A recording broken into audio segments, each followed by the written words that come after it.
이 시간에 잠깐 오늘 본문을 중심해서 오늘 제목이 뭐죠? 아무 할 말이 없는 교회. 우리 제목을 우리 김 목사님한테 보내주었더니 그 카톡에 하하하하 그랬더라고요. 아마 좋았던가 봐요. 아무 할 말이 없는 교회. 우리가 어느 경우에 아무 할 말이 없습니까? 아주 문제가 심각하고 기가 막혀서 말해본들 소용이 없을 때 참 할 말을 잃어버리는 때가 있는 것 같아요. 그런데 오늘 본문에 등장하는 아무 할 말이 없노라 8절 마지막 하반절에 나오잖아. 이 할 말이 없다는 말은 너무 잘해서 아무 할 말이 없다는 말씀입니다. 저는 우리 다음 교회 우리 공동체가 누가 봐도 아무 할 말이 없는 그런 아름다운 공동체를 앞으로도 계속 이뤄나갈 수 있기를 주의 이름으로 축원합니다. 이 데살로니가 교회는 그 소문이 얼마나 아름다운 소문이 났던지 그리스도 반도 전역에 마게도냐와 아가레아에만 아니라 너희를 하나님을 향하는 너희 소문이 각처에 퍼진 거로 아무 할 말이 없다. 우리 소문이 좋은 소문도 있고 안 좋은 소문도 있죠. 우리 다음 교회에 대한 소문 정말 좋은 소문이 이 시드니 또 호주 땅뿐만이 아니라 한국 땅에도 우리 시드니에 있는 우리 다음 교회 성도들 너무 잘해서 바울이 빌립보서 4장 8절에 그런 말씀이 있어요. 무엇에든지 참되며 무엇에든지 경건하며 무엇에든지 칭찬할 만하며 너무 잘해서 정말 좋은 소문이 이렇게 퍼져나가는. 그래서 우리 하나님이 영광을 많이 받으셨으면 참 좋겠다 이런 생각이 되어집니다. 성경에 보면은 이 고린도 교회가 있잖아요. 고린도 교회는 정말 문제가 심각한 교회입니다. 그 내당파로 나뉘어져 가지고 교회가 싸우고 또 이성 문제로 또 먹는 음식 문제로 그리고 은사 문제로 아주 시끄러운 교회가 이 고린도 교회였습니다.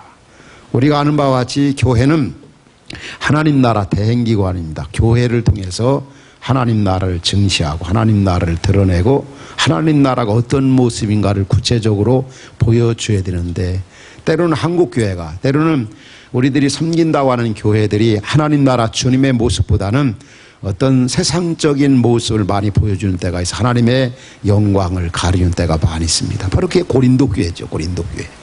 그런데 오늘 본문에 등장하는 데살로니가 교회는 정말 건강한 교회고 아름다운 교회고 위대한 교회였습니다.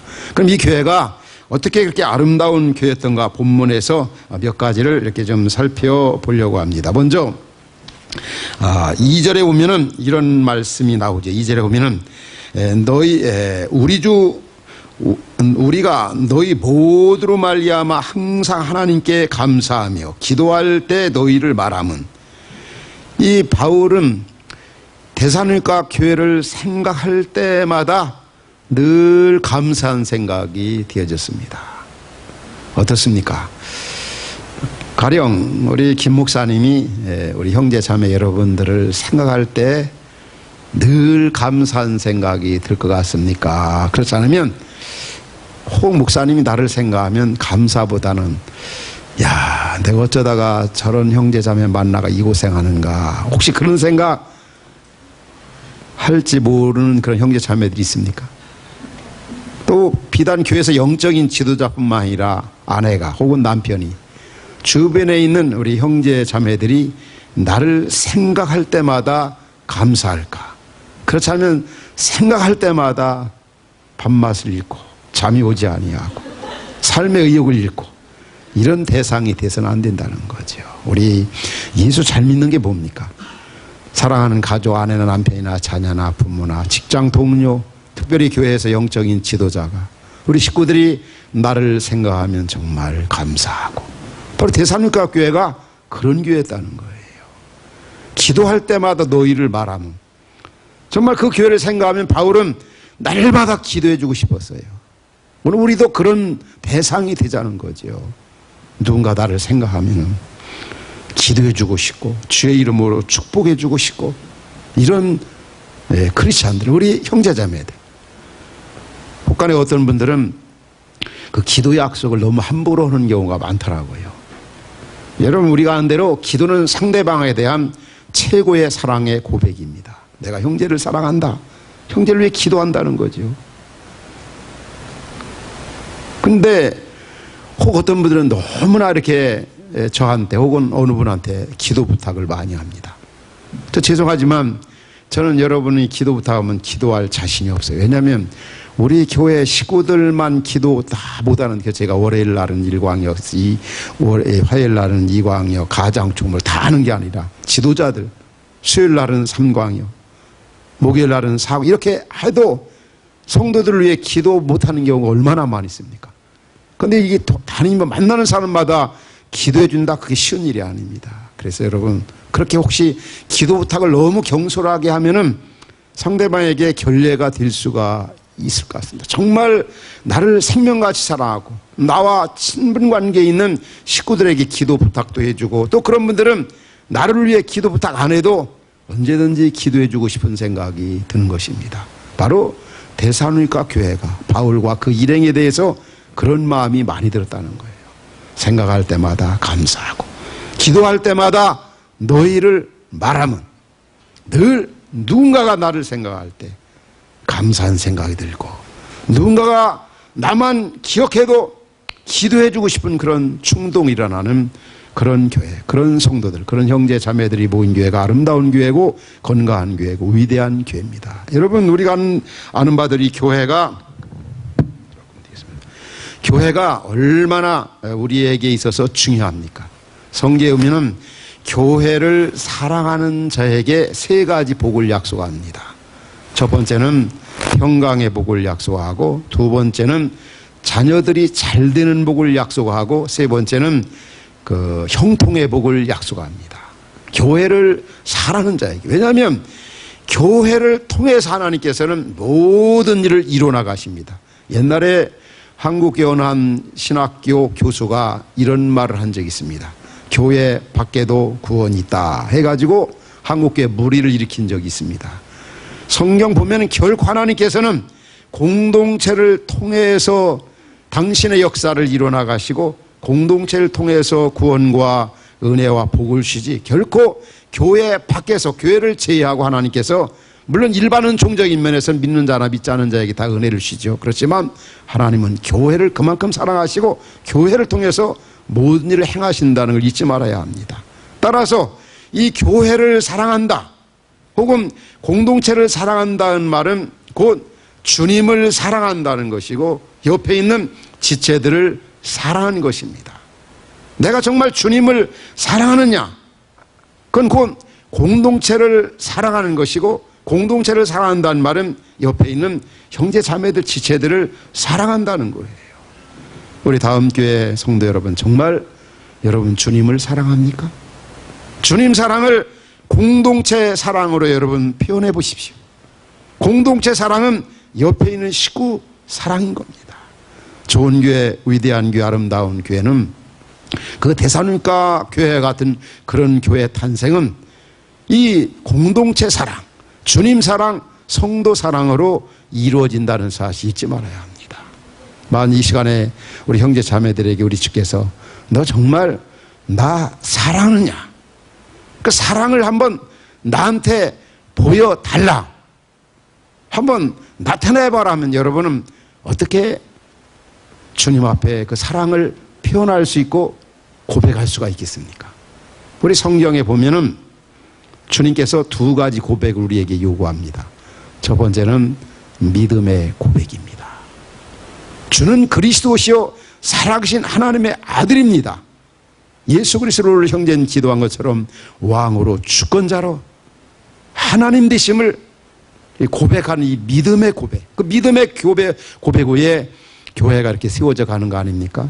그 다음에 요구하시는 것이 그것보다 훨씬 더 차원 높은 단계가 바로 사랑의 고백입니다. 너 나 사랑하느냐? 너 나 사랑하느냐? 말로만 아니죠. 뭔가 구체적으로, 우리 요한일서 3장 18절에 그런 말씀 나오잖아요. 사랑하는 형제들아, 말과 혀로만 사랑하지 말고 행함과 진실함으로 알아. 우리가 이 교회를 사랑한다는 것을 여러 가지로 우리가 표현할 수 있을 것 같아요. 오늘 여러분처럼 주님의 날 주 앞에 나와 찬양을 통해서 때로는 어떤 어린이들 학생들 맡아 섬기는 교사를 통해서 우리의 가진 은사, 우리의 가진 역량, 우리의 가지는 시간, 우리의 가지고 있는 물질을 통해서 주님의 사랑을 고백할 수가 있는 겁니다. 제 얘기를 해서 죄송합니다만 얼마 전에 저희 교회가 이렇게 물론 이제 교회당이 이제 넓고 또 이제 공간이 있지만 그래도 터무니없이 부족하고 또 이곳저곳에 물이 새고 그래서 우리 교회가 3층 한층 본당을 올리기로 하고 이제 자발적으로 자원해서 이렇게 하나님 앞에 헌금을 드렸습니다. 근데 저도 이렇게 우리 가족도 하나님 앞에 이렇게 그 헌금을 드렸습니다. 근데 그 당연한 건데 제가 이렇게 그 헌금을 준비해 드리면서 주께서 주신 화평 공동체에 주신 은혜들에 대해서 많이 헤아려보았어요. 너무 감사하더라고. 또 저같이 부족한 것에 주신 하나님의 은혜를 생각하니까 또 너무너무 감사한 거죠. 그래서 그 헌금을 준비하면서 얼마나 이게 많이 감사해서 울었는지, 드릴 수 있는 기회가 있는 게 감사하고 준비해서 드릴 수 있는 물질이 있는 게 감사하고 그런 또 믿음 있는 거. 그래서 저는 그런 생각이 들더라고요. 이 물질이 단순히 어떤 이 건물 짓는 그 자체 목적이 있는 게 아니더라고요. 건물이 짓든 안 짓든 그거보다는 내 자신이 공동체를 사랑하고 주님을 사랑한다는 이 사랑의 고백으로 혹은 감사의 고백으로 또 주님의 제자로서 어떤 헌신의 고백으로 주님 앞에 이렇게 드릴 수 있어서 얼마나 기쁘고 얼마나 감사한지. 뭐 어떤 상황 속에서는 우리가 주님 사랑에 대한 공동체 사랑에 대한 그 고백을 물질로 드릴 수도 있고 우리의 하나님 주신 시간으로 은사도 얼마든지 드릴 수 있다는 겁니다.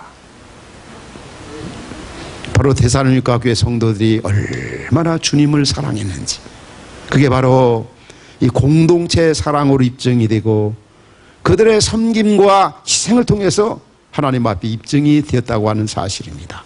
그래서 바울은 데살로니가 교회를 생각할 때마다 하나님께 감사하고 기도할 때마다 너희를 말함은 이렇게 고백하고 있습니다. 그러면 잠깐 우리 데살로니가 교회가 왜 아무 할 말이 없는 그런 교회가 되었을까?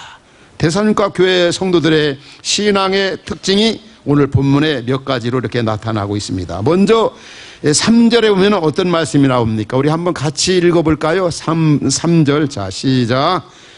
너희의 믿음의 역사와 사랑의 수고와 우리 주 예수 그리스도에 대한 소망의 인내를 우리 하나님 아버지 앞에서 끊임없이 기억함이니. 이 교회의 신앙의 그 특징이 뭡니까? 믿음에 뭐가 있었다고요?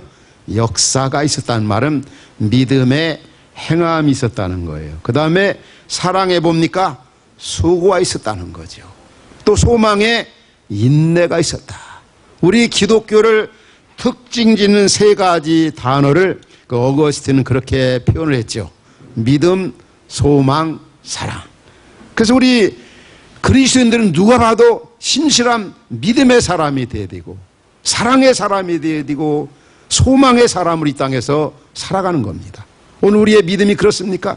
믿음, 소망, 사랑, 믿음의 역사가 있었고 사랑의 수호가 있었고 소망의 인내가 있었다는 말은 이 균형 잡힌 균형 있는 신앙생활, 그런 공동체였다는 거예요. 균형 있는 공동체. 어떤 교회입니까? 데살로니가 교회가. 우리 다음 교회도 정말 데살로니가 같이 아름다운 아무 할 말이 없는 교회가 되어지기 위해서는 균형 있는 공동체가 되어져야 합니다. 이단들의 특징이 있더라고요. 보면 너무나 극단적이고 너무나 기형화적인 거지요. 가정 파괴범이고 윤리성이나 도덕성이 결여되어지고 대부분의 이단들의 특징이 그런 모습이에요. 그런데 우리 예수 잘 믿는 정말 훌륭한 공동체는 여러 가지 면에서 균형을 이루어야 돼요. 균형. 너무나 한국교회가 오늘날 믿는다고 하는 분들이 이원론에 너무 많이 빠져 있는 거지요. 다시 말하면 세상과 어떤 일상적인 주님의 일과 일상적인 일을 너무나 이렇게 분리시켜 생각해요. 그래서 한국교회 이제 여러분보다 나이가 든 분들은 그렇게 생각해요. 바로 교회에서 일하는 것은 주의 일이고 세상에 나가서 일하는 것은 세상 일이고 썩을 일이고 육체적인 일이라고 생각을 해요. 그런데 성경은 결코 그렇게 말씀하고 있지 않지 않습니까? 자, 우리가 사계명을 봐도 엿새 동안에 힘써 일하고 뭐라고 했죠? 일에 드는 날, 주의 날 주님 앞에 예배하고 주의를 지키라고 그랬습니다. 그러니까 정말 주의를 잘 지키는 건 어떤 태도냐면 그냥 아침부터 저녁까지 교회에서 때우면 그냥 주의를 잘 지킨 거고, 일부 예배만 참석하고 집으로 돌아가서 다른 일 오면 그런 성수주의를 하지 않은 거다. 반쪽만 주의를 지킨 거다. 이런 식으로 생각합니다. 아닙니다. 우리가 어떤 태도와 동기를 가지고 하나님 앞에서의 코람되의 삶을 사느냐에 따라서 그게 세상 일이 될 수도 있고 주님의 일이 될 수도 있는 겁니다. 분명히 우리가 신앙생활은 교회에서보다 세상 속에 나가서 하는 거 아닙니까? 그래서 우리가 어떤 자세, 어떤 태도를 가지고 여러분의 학교에서, 직장에서, 가정에서 일하느냐에 따라서 그게 세상 일이 되고 또 주의 일이 될 수도 있는 거죠. 암만 우리가 교회에 나와서 하루 종일 시간을 보낸다 할지라도 얼마든지 세상 일이 될 수도 있는 거죠. 또 우리 삶의 현장에 6일간 가정에, 직장에 생활할 때 바른 태도, 동기를 가지고 예배자로 살아간다면 얼마든지 주의 일을 열심히 하다가 오늘 주님의 날 주 앞에 나와 예배한다, 이렇게 표현할 수가 있는 겁니다. 문제는 이 균형을 잃어가고 있다는 것, 신앙생활에. 여러분 한번 질문을 던지고 싶어요. 교회 생활이 중요합니까? 가정 생활이 중요합니까? 직장 생활이 중요합니까? 애매한 질문이죠. 한번 여러분 생각해 봐요. 가정 생활이 중요해요? 직장 생활이 중요해요? 교회 생활이 중요해요? 대부분이 보면 여러분이 표현 안 하지만 다 중요하지요, 그럽니다. 근데 제가 어느 게 더 중요하냐 그랬잖아요. 그런데 나이 드시는 분들은 대부분이 교회 일이 제일 중요하고, 그 다음에 가정 일이고, 그 다음에 직장, 이 일반적인 일이, 이런 순서로 놉니다. 그런데 우리가 바람직한 성경적으로 정리를 한다면 어떻게 정리할 수 있습니까? 다 중요합니다. 그런데 때와 상황에 따라서 어느 것이 우선순위가 되느냐가 굉장히 중요해요. 우선순위를 정하느냐, 때와 상황에 따라서. 가령 오늘 주님의 날 같은 경우 엿새 동안과 하루를 구별해서 드리는 날은 다른 날도 다 귀한 겁니다. 그런데 특별히 이 날을 구별해서 주일날로 드리는 이유는 오늘이 귀한 것처럼 모든 날이 다 귀하다는 의미가 담겨 있습니다. 우리 하나님 앞에 11조금을 드립니다. 그런데 한국교회 대부분이 나이 드신 어르신들은 11조를 드릴 때 열의 하나는 하나님의 것이고 9은 내 것입니다, 이렇게 생각하거든요. 그런데 아닙니다. 모든 게 다 하나님의 것입니다라고 하는 대표성으로 하나를 구별하여 드리는 것처럼, 그래서 우리가 하나님 앞에 11조금을 드린다는 주권을 인정하는 겁니다. 하나님이 만물의 주인이 되시고 통치자시고 주권자이십니다. 그 하나 속에는 다른 9도 다 포함이 되어 있는 겁니다. 이 대표성의 원래. 그런 것처럼 우리가 이 주일을 하나님 앞에 드리는 데도 마찬가지입니다. 이날만 깨끗하고 거룩한 날이고 다른 엿새 동안은 세상 일로 그렇게 생각하지 말라는 거죠. 다 귀하다는 거. 가정생활, 직장생활, 교회생활 다 중요합니다. 정말 신앙생활 잘하는 분들은 교회생활도 잘하고 직장생활도 잘하고 또 교회생활, 이 세 가지가 균형을 이루는 겁니다. 그럼 어떻게 잘할 수 있습니까? 그렇게 잘할 수 있습니다. 우선순위가 정착이 되면 돼요. 어떻습니까? 주일날은 주님 앞에 예배하며 성도들과 교제하며 도래할 하나님 나라를 기대하면서 그 나라를 경험하고, 그리고 엿새 동안에 하나님이 우리를 통해서 행하신 일에 대해서 감사하고 경배하는 날이 바로 주님의 날인 겁니다. 우선순위가 정착이 되면 돼요. 자, 주일날은 우리 하나님 앞에 예배하는 게 우선이고, 주간 중에는 가정생활, 그 직장생활. 어느 한 분이 이렇게 직장에서 어떤 좀 많은 그 직원들을 섬기는 그런 위치에 있습니다. 근데 그분이 아주 예수 믿는 사람들에 대해서 너무 그 회의감을 많이 갖는 거예요. 왜냐하면 그냥 주일날 아침부터 저녁까지 교회에서 시간 보내다가 출근만 하면은 그것도 정시에 출근하는 게 아닙니다. 늦게 출근하고 일찍 퇴근하고 누구보다도, 그리고 와서 졸고, 일에 대해서는 무지하고 관계에서는 엉망이고. 그러니까 오늘 아는 형제님은 야, 나는 저 사람이 믿는 예수님 믿지 말아야 되겠다. 나도 저 예수 믿으면 저 사람 같이 될까 봐 걱정된다. 이러면 안 된다는 거죠, 여러분. 이 데살로니가 교회 성도들의 그 믿음 생활이 어떻습니까? 믿음의 역사와 사랑의 수고와 소망의 인내가 있었다는 거. 이 균형 잡힌 이 공동체, 얼마나 아름다운 모습입니까? 우리 다음 교회 우리 형제자매 여러분, 정말 이런 공동체를 만들어가고 싶고 이러한 성도들이 되고 싶지 않습니까? 그게 바로 할 말이 없는 교회인 거죠. 이 두 번째 보면은 4절에 이런 말씀이 나옵니다. 데살로니가 교회를 보면서 오늘 하나님 말씀 뭐라고 말씀합니다. 4절에 보면은 하나님의 사랑하심을 입은 형제들아, 사랑하심을 받은 형제들아, 뭐라고요? 너희를 택하심을 아노라. 이 말은 무슨 얘기입니까? 너희가 예수 믿고 구원받은 것을 확실히 안다 그랬어요. 구원받은 거, 중생한 거, 회심한 거, 예수 믿는 거 확실히 안다는 거예요. 바울이 계시받아서 할까요? 뭘 보니까 그렇다는 걸 안다는 거예요. 위에 2절에 나오는, 3절에 나오는 믿음의 역사, 사랑의 수고, 소망의 인내를 보니까 너의 택하심을 아노라 그랬어요. 여러분 한번 우리 믿음의 식구들 서로 한번 바라볼까요? 중생, 다시 태어나고 구원받은 거,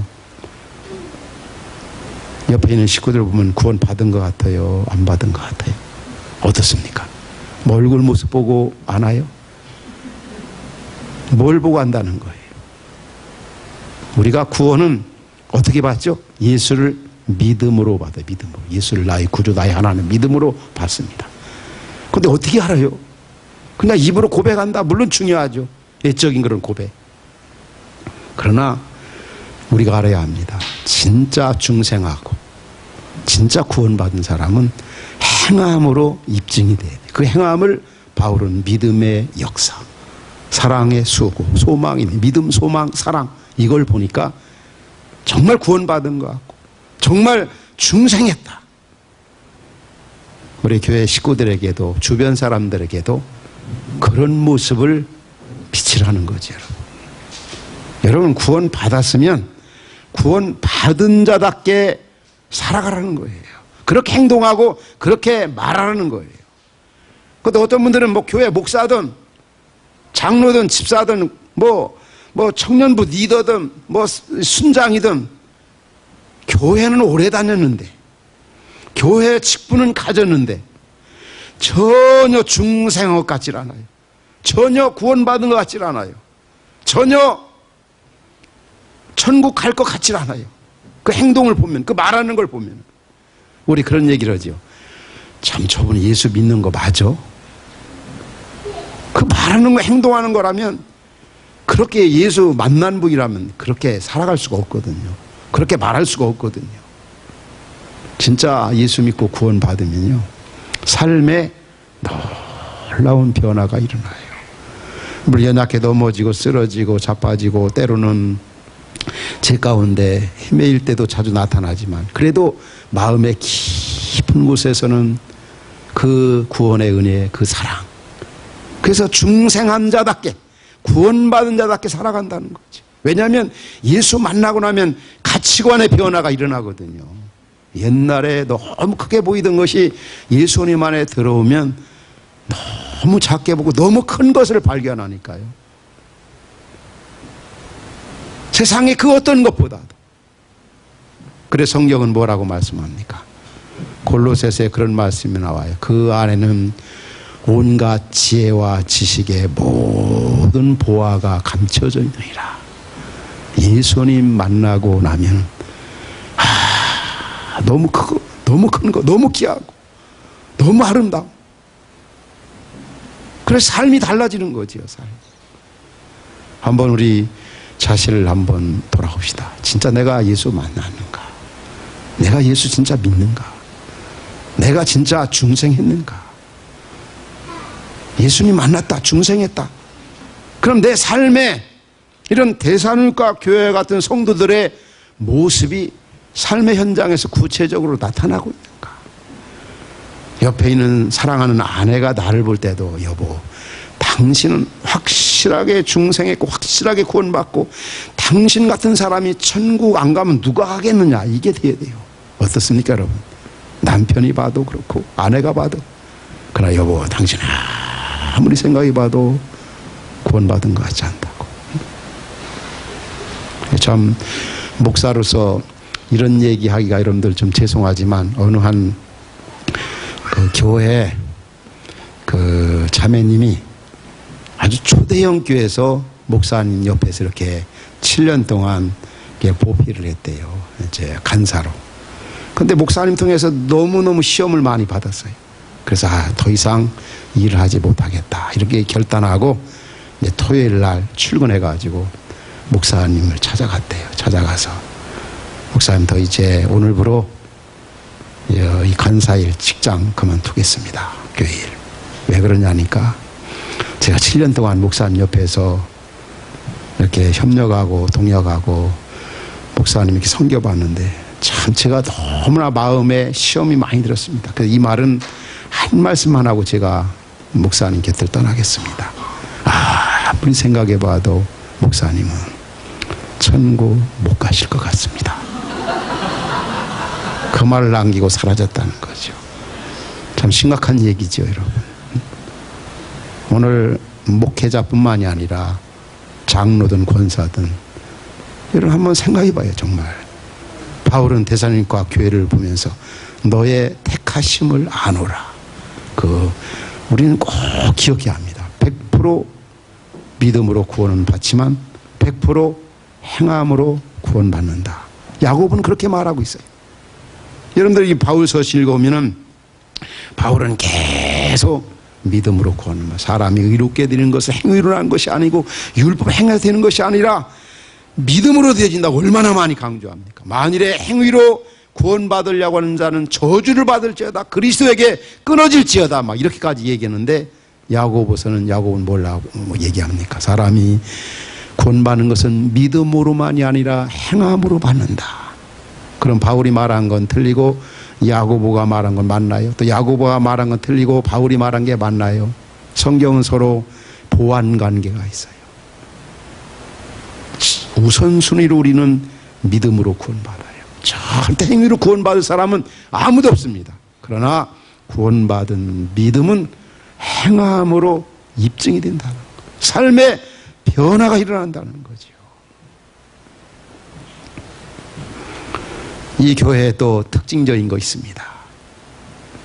중생한 그 공동체지만 이 교회는 아주 기본이 잘 된 교회입니다. 기본. 이 말은 말씀의 토 위에 세워진 교회라는 거예요. 그게 오늘 본문 몇 절에 나타나냐면 5절, 6절에 나타납니다. 5절에 뭐라고 말씀합니까? 같이 한번 읽어볼까요? 자, 시작. 다시 시작. 이는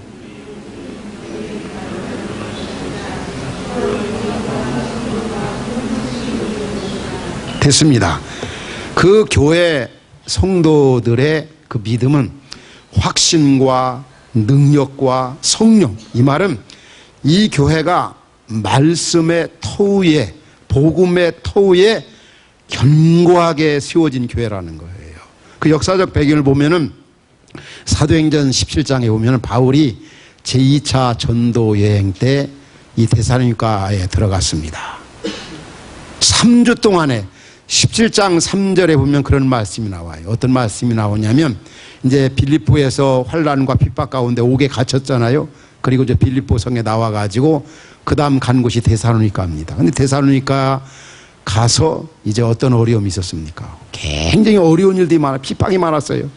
근데 그 새 안식일 동안 이 바울과 그 일행이 무엇을 전했느냐면 17장 3절 화면에 나오나요? 말씀. 어떤 말씀입니까? 거기에 보면 세 가지를 전합니다. 예수님이 십자가에 고난받으셨습니다. 예수님이 십자가에 죽으셨습니다. 예수님이 부활하셨습니다. 이 세 가지만 이 3주 동안에 집중적으로 전했거든요. 그래서 엄청난 많은 사람들이 하나님 앞에 돌아왔어요. 핍박 일자 이제 또 바울의 일행이 베리아로 이렇게 피신을 했습니다. 우리에게 주는 메시지가 뭡니까? 바로 좋은 교회, 건강한 교회, 아름다운 교회는 뭐니 해도 이 복음의 터위에, 말씀의 터위에 세워진 교회가 좋은 교회고 건강한 교회고 데살로니가 교회 같이 아무 할 말이 없는 교회라는 거지요. 여러분의 믿음은 정말 말씀의 터위에 세워진 그런 믿음입니까? 하나님의 말씀, 살아있고 운동력 있는 말씀. 2장 13절 봐도 이 바울이 데살로니가 교회 성도들이 하나님의 말씀을 받을 때 2장 13절에 보면은 그들이 사람의 말로 받지 아니하고 하나님의 말씀으로 받았다고 그랬습니다. 우리 김 목사님 여러분에게 주일날 시간마다 말씀을 선포할 때 김 목사님 말이 아니라 하나님의 말씀으로 받는 그런 자세가 데살로니가 교인들의 성도들의 자세였던 겁니다. 오늘 우리는 하나님의 말씀을 받을 때 어떤 자세로 받고 있습니까? 우리가 하나님 말씀을 받는데 사람이 변화되지 않는 거예요. 진리의 말씀을 받아들이는 거로 끝나는 게 문제입니다. 받아들여서 깨달은 말씀을 삶에 적용할 때 거기야 이 사람이 변화되고 신앙이 성숙해지는 거죠. 그래서 이 교회가 왜 이렇게 아름다웠던가? 이 기초가 잘 된 거예요. 기초가 예수님의 고난과 죽음과 부활, 복음의 터위에. 여러분 이런 공동체를 앞으로 계속 만들어가고 싶지 않습니까? 저도 개척해서 이제 아마 30년이 이제 지났습니다.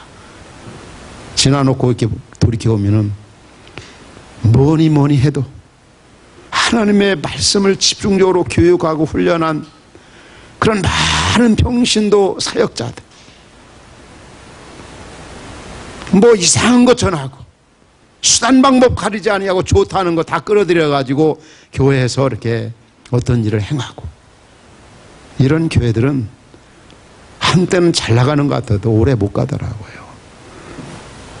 제가 88년도에 교회를 개척할 때 지역에 제가 54번째로 들어갔어요. 저희 지역에.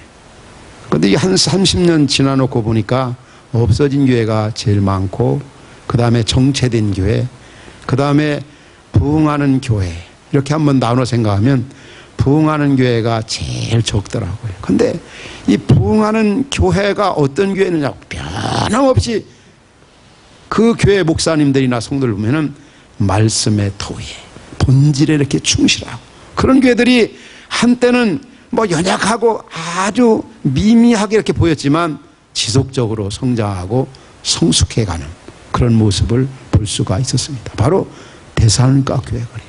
3주 동안에 바울과 그 일행 딴 거 전하지 않았습니다. 바로 예수님의 고난과 죽음과 부활. 바로 우리 어린이들을 맡아 여러분들이 섬기는 교사분들도 일부에 아마 많이 있는 줄 아는데, 우리들에게 어린이들에게 뭘 전해야 되겠습니까? 예수님 잘 전하는, 복음 잘 전하는 교사, 성도, 목사, 훌륭한 목사지요.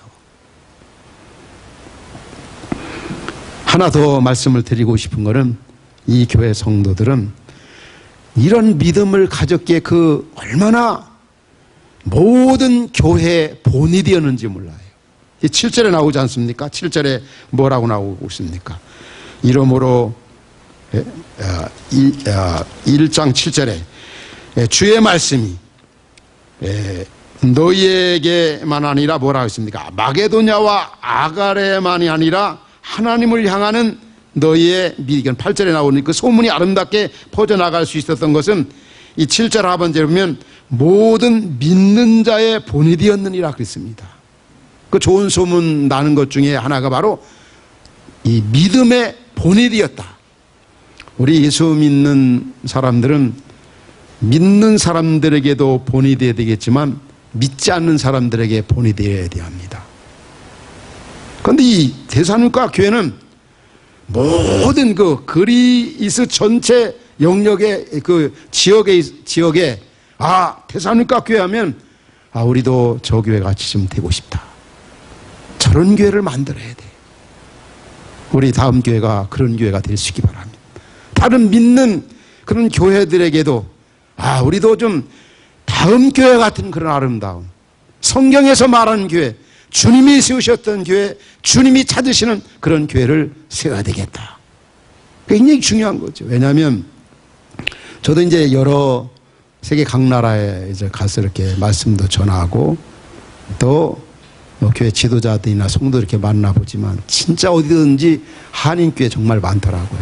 제가 알기로는 이 시드니에도 한 400여 교회에 한인교회가 있다고 그렇게 들었습니다. 그게 사실인지 정확한지 모르겠습니다만. 근데 우리가 진짜 이렇게 믿는 교회들에게도 본이 되어야 되지, 또 하나의 교회 무슨 의미가 있습니까? 하나님이 찾으시는, 그래서 정말 주님이 이 시대에 원하시는 그런 공동체를 세워나가는 것. 그럼 결론적으로 그러면 이 교회가 이렇게 아름다운 그 균형 잡힌 공동체, 또 중생의 근거가 확실한 공동체, 또 기본이 잘 된 그런 공동체, 본이 되는 그런 공동체지 않습니까? 이 데살로니가 교회가. 이런 교회가 될 수 있었던 그 근본 원인이 어디에 있었다고 생각합니까? 우리도 이 말씀을 들으면서 정말 데살로니가 교회 같은 교회도 우리 만들어가자. 얼마나 아름다운 교회입니까? 아무 할 말이 없는 그런 교회인데 오늘 이 데살로니가서에서 이렇게 찾아오면은 크게 두 가지더라고요. 두 가지. 어떻게 이런 교회를 만들 수 있을까? 좋은 교회, 건강한 교회, 아름다운 이런 교회는 하늘에 뚝 떨어지는 것이 아닙니다. 그럴 만한 이유가 있고 근거가 있어요. 무엇보다도 이 교회가 건강한 교회가 될 수 있었던 것은 먼저는 훌륭한 교역자, 지도자, 그리고 그 동역자들이 있었기 때문에 그래요. 1장 2절에 보면 뭐라고 나옵니까? 1장 1절이네요. 바울과 실로아노와 디모데는, 이 말은 실로아노는 신라를 얘기하는 거죠. 디모데. 그러니까 이 바울의 그 일행이 이 교회 2차 전도여행 때 세워진 교회하지 않습니까? 3주 동안에 하나님 말씀에 또 의해. 그러니까 그런 교회가 될 수 있었던 것은 훌륭한 교육자, 지도자들이 있었고 그리고 동역자들이 있었기 때문에 가능했다는 거예요. 더군다나 이들은 2장 7절, 8절, 그 다음에 11절에 보면은 바울과 그 일행이 데살로니가 교회 성도들을 목회할 때 어떤 마음을 가지고 있는지 아세요? 2장 7절, 8절에 보면은 유모 같은 마음. 마치 부모가, 어머니가 유모를 기르듯이, 양육하듯이 그런 마음을 가지고, 그 다음에 11절에 보면은 그 아비가 자식을 훈계하고 위로하고 경계하듯이 그렇게 바울이 목회를 했다는 거예요. 그리고 그 옆에서 이 실라와 디모데가 동역을 했는 거죠. 함께 한 거죠. 그래서 우리 평신도 사역자들이나 교사나 특별히 목회자의 그 리더십은 부모형 리더십이 가장 성경적인 리더십이고 예수님을 가장 많이 닮았던 바울이 보여준 리더십입니다. 부모 같은 마음을 가지고 목회하고, 부모 같은 마음을 가지고 양육하고, 부모 같은 마음을 가지고 사람 세운 일에 주력한 그 교회가 바로 데살로니가 교회였던 거예요. 그래서 바울이 그렇게 훌륭한 교회를 세울 수 있었고 훌륭한 그 목회사역, 선교사역을 할 수 있었던 것은 바울 혼자만이 아니라 그 주변 사람들이 있었기 때문에 그렇습니다.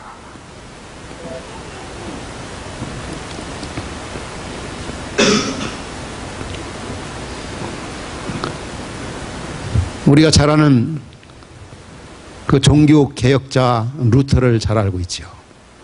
제가 지난해 그 유럽 그 종교 개혁지를 이렇게 방문한 기회가 있어서 그 현장을 지금 가보았습니다. 근데 이 루터가 혼자 종교 개혁한 게 아니더라고요. 알지 않습니까, 여러분? 루터와 그 주변 사람들 누가 있었습니까? 루터 옆에는 보면은 먼저 100년 전에 얀 후스가 있었고, 그리고 또 보면은 그 안에 이 카타리나가 있었어요. 아주 현숙한 그 믿음의 그 여인, 그 아내가 있었고, 그리고 이제 보름수 광장에 가보면은 이 루터가 한 중앙에 있고 그 주변 사람들이 주변 사람들의 그 동상이 있는 걸 볼 수 있습니다. 가령 야누스라든지 사모나롤라라든지 위클리프라든지 그리고 멜랑히톤이라든지. 그러니까 루터가 그 힘든 그 종교 개혁을 혼자 한 게 아니라 루터와 그 주변 사람들, 이런 사람들을 하나님이 붙여주었기 때문에 그 아름다운 공동체, 그 귀한 위대한 그 개혁을 단행할 수가 있었던 거죠. 또 존 칼빈도 마찬가지입니다. 그가 있었던 제네바 그 대학 국립공원에 보면은 그 대학 안에 있는 공원에 거기도 역시 동상이 있습니다. 그 당시에 그 켈빈 중심에서 개혁을 했던 그 당시 파렐이라든지 페자라든지 존 낙스라든지 이런 사람들을 하나님이 이 칼빈에게 붙여주었기 때문에 그가 큰 일을 감당할 수가 있었던 거예요. 개혁을 통해서 어수선한 그 중세 교회를 말씀의 신학자 켈빈이 다듬고 정리를 했던 거예요. 모세와 그 주변 사람들, 다윗과 그 주변 사람들, 우리 다음 교회 우리 김 목사님과 그 주변 사람들, 이런 신실한 동역자가 있었기에 아름다운 교회를 일궈낼 수가 있었고 아무 할 말이 없는 그런 교회가 될 수가 있었던 것입니다. 그래서 성경은 뭐라고 말씀합니까? 특별히 영적 지도자와 여러분과의 관계 속에서는 정말 생명적인 관계가 되어야 돼요. 히브리서 13장 17절에 이런 말씀이 나와요. 너희를 인도하는 자에게 순종하고 복종하라. 만일에 너를 인도하는 그 지도자가 너로 인하여 근심이 되고 걱정이 되고 염려가 되면은 너희에게 유익이 없느니라. 그가 너로 인하여 기쁨으로 즐거움으로 사역을 하도록 동역하고 협력하라고 권하고 있습니다. 그 히브리서 그 말씀의 배경을 보면은 히브리서의 그런 배경입니다. 여러분들이 그런 게 히브리서 읽어보면 정확하게 드러나 보이는 것 같지 않아도 이제 선임자가 목회를 하다가 아마 다른 곳으로 부임해 갔는지 그렇지 않으면 그 교회를 떠났습니다. 후임자가 이렇게 왔습니다. 그런데 전과 다른 점이 너무나 많이 있습니다. 그러면서 예수님보다는 모세가 더 위대하고 예수님보다는 천사가 더 위대하고 뭐 이런 식으로 자꾸 딴짓 어떤 곁길로 가기 시작하는 겁니다. 그리고 특별히 지도자에 대해서도 자꾸 반항하고 불순종합니다. 그러니까 바울이 히브리 기자가 뭐라고 그럽니까? 하나님 말씀 너희를 인도하는 자에게 순종하고 복종하고 잘 동역하고 협력하라.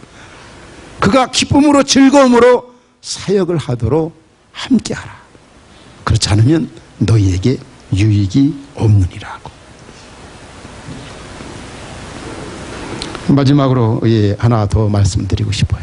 데살로니가 교회가 이렇게 아름다운 교회가 될 수 있었던 것은 훌륭한 교육자 그리고 협력자가 있었고 또 한 가지는 이 종말신앙입니다. 종말신앙. 여러분 데살로니가 전후서 읽어보세요. 바울이 가장 강조하고 있는 것이 예수님의 재림, 예수님 모신다. 그러니까 이 대사님과 교인들은 이 종말 신앙이 누구보다도 두터웠어요. 예수님 모신다.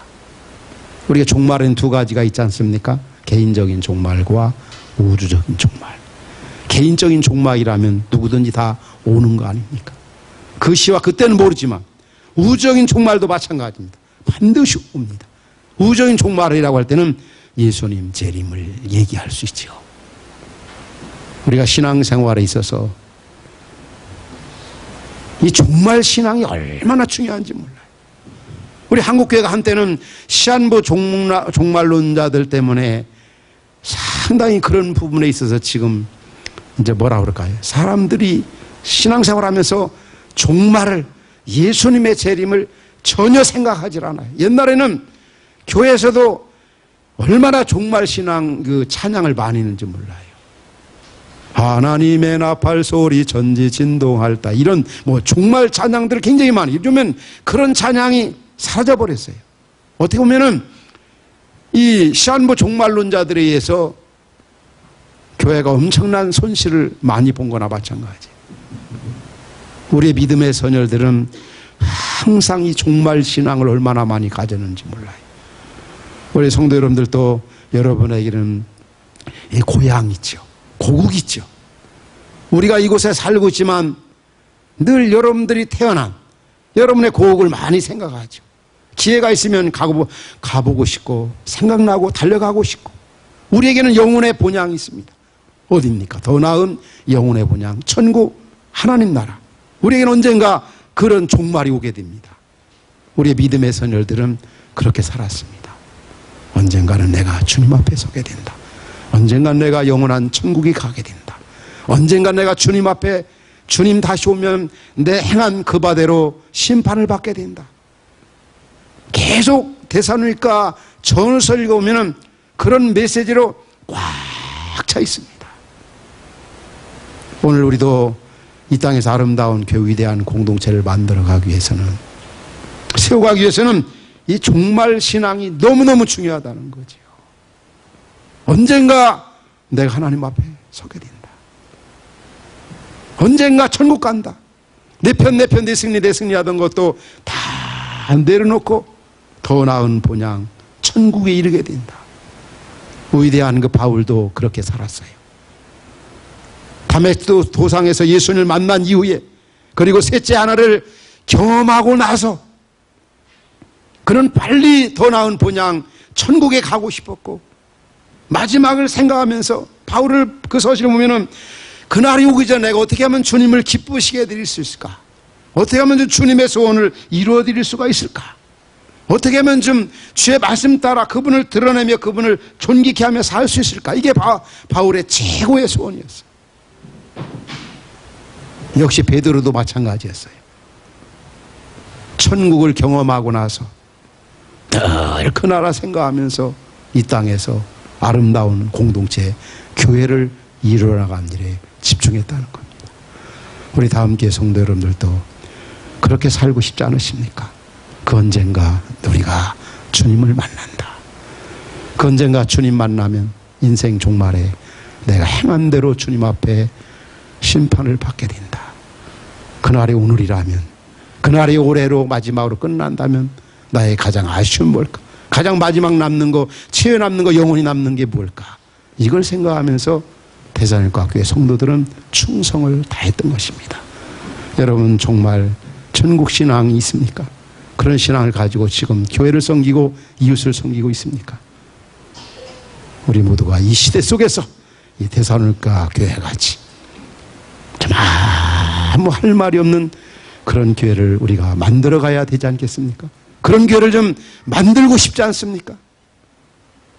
혼자 만드는 것이 아닙니다. 혼자 세우는 것이 아니라 바울과 그 주변 사람들, 바울과 그 동역자들, 그리고 이 종말신앙, 우리 모두가 그 찬란한 하늘의 영광을 바라보면서 대사님과 같이 이 시대 또 하나의 교회가 아니라 하나님이 찾으시는 아무 할 말이 없는 그런 위대한 공동체를, 아름다운 훌륭한 공동체를 만들어가는 그러한 은혜가 오늘 우리 다음 교회 형제 자매 여러분에게 이 교회가 될 수 있기를 주의 이름으로 축원합니다.